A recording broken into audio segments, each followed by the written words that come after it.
journal avec Sotelma Malitel.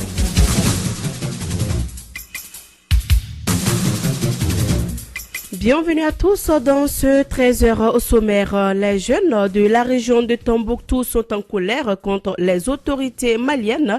Ils menacent de prendre en otage l'aéroport de la cité des 333 à partir de 17h si leurs doléances ne sont pas prises en compte. On peut citer entre autres le désenclavement des routes.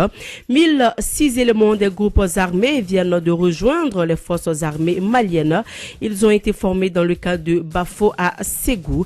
La commune rurale de Guiré, Cercle de Nara est inondée. Environ 548 personnes sont sinistrées. Les habitants demandent de l'aide aux personnes de bonne volonté. Bienvenue dans ce 13h. Présentation, Mariam Kouyaté.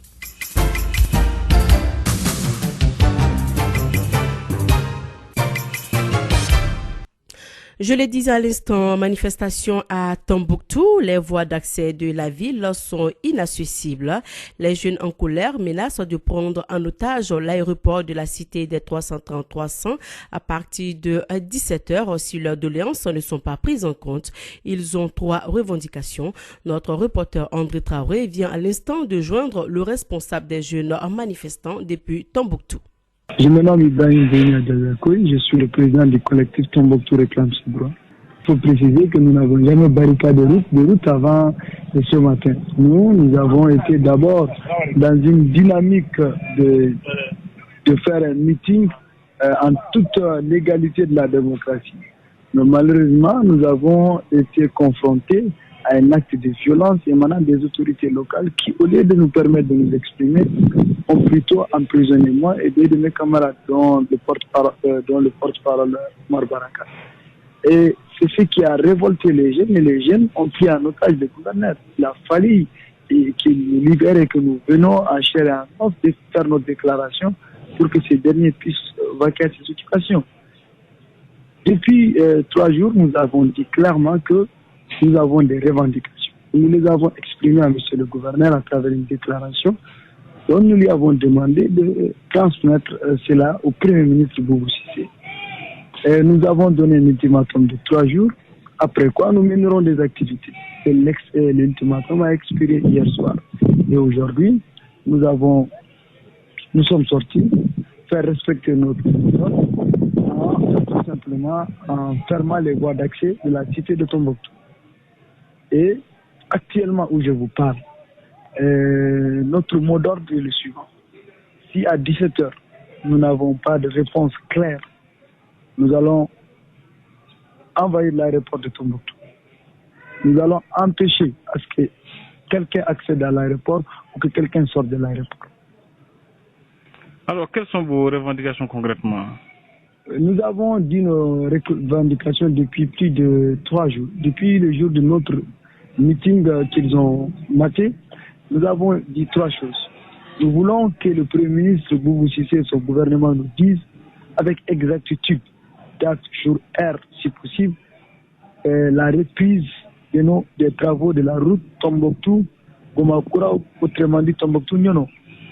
2. Nous voulons que le gouvernement nous dise concrètement quelle est la stratégie qu'il a mis en place pour sécuriser les personnes et leurs biens dans la région de Tombouctou. Et dernier point, nous avons dit que si le Premier ministre ne se sent pas diffamé par les journalistes Malik Konaté, qu'il le dit clairement. Mais si par contre ces propos, il les a réellement tenus, qu'il présente des excuses aux populations de la région de Tombouctou. 1006 éléments des groupes armés viennent d'intégrer les forces armées maliennes. Ils ont été formés dans le camp de Bafo à Ségou. Leur formation entre dans le cadre du processus de désarmement, démobilisation et réinsertion. La cérémonie de fin de formation et de remise d'attestation était présidée par le ministre de la Défense et des anciens combattants, le général Ibrahim Tahirou Dambélé. Les extraits de certaines interventions. M'adressant solennellement à vous, désormais membres des forces armées et de sécurité du Mali, prêts à servir sous le drapeau national, vous devez toujours garder à l'esprit que le drapeau national, emblème de la patrie, c'est la fierté de tout un peuple, le peuple malien. À partir de ces instants et pour toujours, vous devez et défendre par tous les moyens et en toutes circonstances afin qu'il ne soit profané par l'ennemi. Avoir une armée comme ça, où vous avez tous les fils du pays, c'est un grand pas pour l'unité nationale. Et moi, je suis sûr qu'avec les retrouvailles de tous les Maliens, du nord, du sud, du centre, notre pays s'en sortira, Inch'Allah. Les FAMA sont prêtes à accueillir tous les éléments qui veulent la paix, qui veulent la stabilité du Mali, à condition qu'ils respectent les critères d'intégration dans l'armée malienne. Enfin, ceux qui viennent définir la formation, c'est un renforcement des capacités pour les forces armées maliennes, mais j'ai à leur dire depuis le moment qu'ils ont quitté leur mouvement et mis à la disposition de l'état-major général pour la formation, ils sont des FAMA. Ils resteront FAMA et les FAMA, l'armée malienne, c'est une famille. Ces éléments sont avant tout des Maliens, après tout ce sont des Maliens et on a intégré des compatriotes maliens dans l'armée malienne, enfin quoi de plus normal. Et ce que je souhaite maintenant, c'est que le reste de la procédure d'intégration puisse être davantage accéléré et qu'on fasse l'économie de tous les préalables pour que franchement au bout d'un certain nombre de mois que je souhaite très réduit, nous puissions essayer de dire que l'accord a existé et qu'il ne doit rester que des éléments de suivi, des éléments de renforcement, des éléments d'accompagnement. Sur un autre plan, le président malien Ibrahim Boubacar Keïta, 6 ans au pouvoir. Le chef de l'État a accordé une interview à l'ORTM.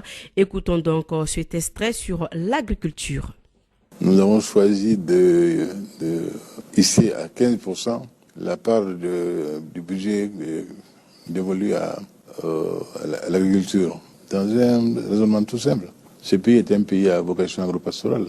Nous avons des atouts, nous avons beaucoup de choses d'ailleurs dont il faudrait que nous prenions soin davantage, notamment le fleuve Niger. C'est un bijou que nous avons, mais de voir comment il est torturé aujourd'hui, et 15%. Et cela n'a pas été en vain. N'a pas été en vain, ça aurait pu, mais ça n'a pas été en vain.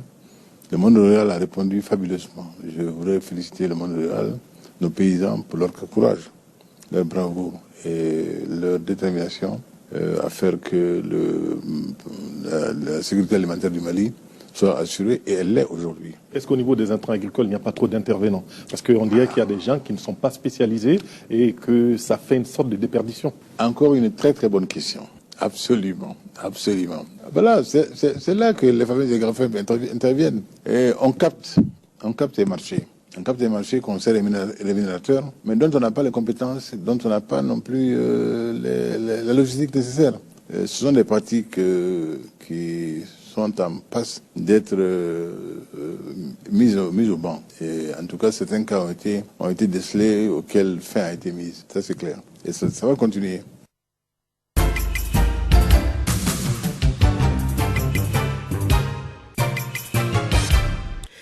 Je le disais également au titre, la commune rurale de Guiré, cercle de Nara, est inondée. Environ 548 personnes sont sinistrées. C'est pourquoi le maire adjoint de Guiré était devant la presse. Il a lancé un cri de cœur afin que les bonnes volontés puissent venir à leur secours. Saliki Koulibaly, ressortissant de Guiré. Guiré est entouré de grandes mares. Nous avons 4 grandes mares qui entourent la ville de Guiré. Et dans le temps, ces mares-là pouvaient contenaient de l'eau pendant 6 à 8 mois durant l'année. Et les populations étaient à l'aise parce que les animaux avaient à manger et les populations également faisaient des petits besoins. Alors après l'hivernage, ces mares communiquent. Donc il y a une mare qu'on appelle Tablanko, une mare qu'on appelle Koba, une mare qu'on appelle Tonko et Hiriglambe. Donc ce sont des mares qui communiquent. Dès qu'il y a les fortes pluies, les eaux de ruissellement font que ces mares-là viennent converger dans la grande mare de Guiré, qui est dans un bas-fond. Et on ne peut rien parce que les autres mares sont situées plus haut, donc déversent leur excédent dans cette mare de Koba de Guiré. Et c'est ce qui a fait que cette mare a débordé. Et en plus des pluies diluviennes, il y a les eaux de ruissellement aussi qui ont envahi la ville. Et c'est ce qui a amené la catastrophe aujourd'hui, qui a fait que le village a été totalement inondé, en tout cas en partie, plus de la moitié aujourd'hui. Malheureusement, nous avons annoncé, alors à la mairie d'abord, nous avons annoncé à la sous-préfecture et la préfecture. Et on pense que cette information devait être relayée par ces autorités au niveau régional et au niveau également des services déconcentrés de l'État qui sont en charge de prendre en charge des situations comme ça. Malheureusement, nous n'avons pas reçu des réponses. Et nous-mêmes, personnellement, cadres du village qui sont à Bamako, nous avons lancé des cris de cœur au niveau des réseaux sociaux, au niveau des associations que nous connaissons et au niveau de nos partenaires. Malheureusement, quand on n'est pas accompagné par l'État, généralement, ces partenaires ne viennent pas. Ils ne viennent que lorsqu'ils voient l'autorité alors devant. La direction générale de la protection civile n'est pas d'accord avec la création d'une troisième session syndicale au sein de la protection civile. L'information a été donnée hier lors d'une conférence de presse tenue au sein de leur centrale. Quelques membres de cette troisième session syndicale ont été arbitrairement mutés. Écoutons Oumar Traoré, il est le secrétaire administratif de la centrale démocratique des travailleurs du Mali. Il s'exprime au micro d'Étienne Niaré. La section de la protection civile est dans le temps parce que créée le 16 août, l'aide d'information a été déposée, signée par le camarade secrétaire général ici présent, a été déposée le 20 août. Donc nous n'avons pas encore arrêté les 2 semaines, sinon les 2 mois. Donc la section syndicale de la protection civile affiliée à la CDDM est bel et bien légale et légitime. Donc de ce fait, pour sanctionner les camarades pour avoir créé un autre syndicat, en connivence avec d'autres syndicalistes qui se trouvent à l'intérieur même de la direction générale, ils ont procédé par des mutations arbitraires. Le secrétaire général a été muté à Zégoua et les autres, ils ont tous été éparpillés. Parce que dans l'esprit de l'administration de la direction générale, ils ne veulent pas un troisième syndicat chez eux. Ils veulent unifier les 2 autres existants et ils ne peuvent pas accepter d'avoir un troisième syndicat. Là, je dis que c'est une ingérence dans la gestion syndicale. L'administration n'a pas à s'interférer dans la création d'une section syndicale. La création d'un syndicat est libre. On peut avoir, si on veut, au Mali ici, 200 syndicats. Chez eux, ils veulent se limiter seulement à 2 syndicats, empêcher les autres camarades qui se sentent menacés, qui se sentent bafoués peut-être dans leur dignité, pourquoi les empêcher de trouver un cadre pour pouvoir s'exprimer. 3 ans après sa mort, les amis, parents et jeunes du mouvement Face au Canon se souviennent de Amadou Sédou Traoré, dit Amadou Djikoroni, un ancien compagnon de Modibo Keïta. Ils ont organisé hier au cimetière de Amdalaï une cérémonie d'hommage. L'ancien premier ministre Soumano Sakho, Bamou Touré, compagnon de lutte et d'autres ont participé à ce recueillement. Je sais qu'il tenait à écrire un livre sur Dibi Silas. Sur son lit d'hôpital, moi je vis Amadou en train de pleurer parce qu'il dit que vraiment il devrait écrire sur Dibi. Il a pris du temps. Il a même dit faites tout pour écrire sur Dibi. Il a même recommandé à d'autres de nous aider dans ce sens-là. Avant les 40 jours après son décès, j'ai pris mon dictaphone. J'ai pu réaliser plus d'une dizaine d'interviews sur Dibi Silas. Donc on a pu recueillir tous ces éléments-là. Donc nous sommes en train de travailler sérieusement là-dessus pour honorer vraiment notre maître. Ce que je n'arrive pas à faire, c'est de rendre public le livre qu'il a laissé sur la formation, parce qu'après son décès, ça relève des questions d'héritage. Si les gens veulent réellement travailler pour la suite logique de ce qu'Amadou a fait, on peut fournir les éléments nécessaires. Qu'est-ce qu'Amadou voulait faire en rééditant encore tel ou tel livre? On peut vraiment mettre à la disposition des uns et des autres les informations qu'il faut. Quelle est l'image que vous gardez de lui?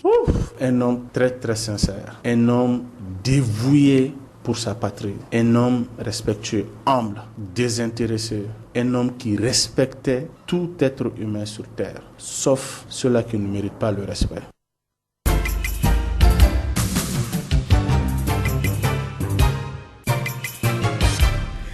L'actualité hors de chez nous, la Somalie crie de nouveau famine.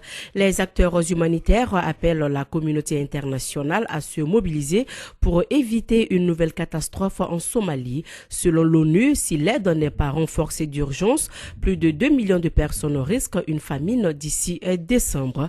Le président guinéen Alpha Condé s'est adressé à son peuple hier soir et a appelé à l'organisation des élections législatives avant la fin de l'année en cours. Il a demandé à son premier ministre d'engager un dialogue inclusif avec tous les acteurs politiques, la société civile, les syndicats et les institutions républicaines sur une éventuelle modification de la Constitution. En Afrique du Sud, après 3 jours d'émeutes xénophobes, le calme est revenu hier dans les rues de Johannesburg. Dans plusieurs quartiers touchés par la violence et les pillages, un important dispositif policier a été mis en place. L'heure est au bilan. Au moins 7 morts et des centaines de commerces pillés, voire incendiés. Le président sud-africain Cyril Ramaphosa a donc condamné ces violences. De leur côté, les pays africains réagissent. L'Afrique du Sud, je vous rappelle, est donc la première puissance industrielle du continent et donc le théâtre régulier de violences xénophobes nourries par le fort taux de chômage et la pauvreté.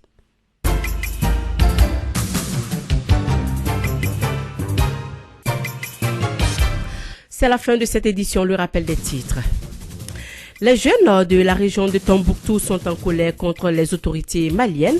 Ils menacent de prendre en otage l'aéroport de la cité des 333 à partir de 17h si leurs doléances ne sont pas prises en compte. On peut citer entre autres le désenclavement des routes.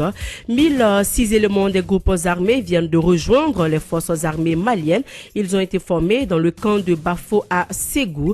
La commune rurale de Guiré, Cercle de Nara, est inondée. Environ 548 personnes sont sinistrés. Les habitants demandent de l'aide aux personnes de bonne volonté. Sur ce, sur FM cette édition, merci de votre fidélité. Présentation Mariam Kouyaté, partie technique Abou Touré. Dans un instant, votre émission sportive. Au revoir. Radio Kédou, le journal avec Sotelma Malitel.